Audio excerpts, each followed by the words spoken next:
జీవితంలో మార్పు కావాలని కోరుకోవడం ఒక్కటే సరిపోదు. దానికోసము యాక్షన్ తీసుకోవాలి. ఎవరో వచ్చి నీ జీవితాన్ని మార్చేస్తారని ఎదురు చూడకు. నీ జీవితాన్ని మార్చగలిగే ఒకే ఒక్క వ్యక్తి నువ్వే. సరైన టైం కోసం ఎదురు చూస్తే ఆ సమయం ఎప్పటికీ రాదు.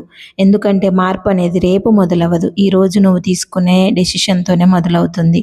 గుర్తుంచుకో, డబ్బు పోతే మళ్ళీ సంపాదించొచ్చు. సమయం పోతే కొంతవరకు తిరిగి తెచ్చుకోవచ్చు. కానీ ఆరోగ్యం పోతే జీవితమే భారంగా మారుతుంది.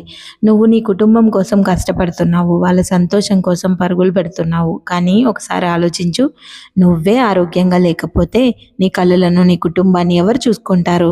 రోజుకు కేవలం 30 నిమిషాలు నీ ఆరోగ్యం కోసం కేటాయించు. అది ఖర్చు కాదు, నీ జీవితానికి చేసే అత్యంత విలువైన ఇన్వెస్ట్‌మెంట్.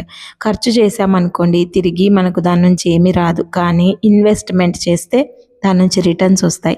మోటివేషన్ ఎవ్రీడే ఉండదు, కానీ క్రమశిక్షణ ఉంటే విజయం నీ వెనకే నడుస్తుంది.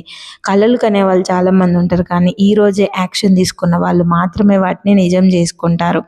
కాబట్టి ఆలస్యం చేయకు, సాకులు చెప్పకు, నీ ఆరోగ్యాన్ని నిర్లక్ష్యం చేయకు. ఈరోజు వేసే చిన్న అడుగు రేపు నీ జీవితాన్ని, నీ కుటుంబ భవిష్యత్తును మార్చే గొప్ప నిర్ణయం అవుతుంది.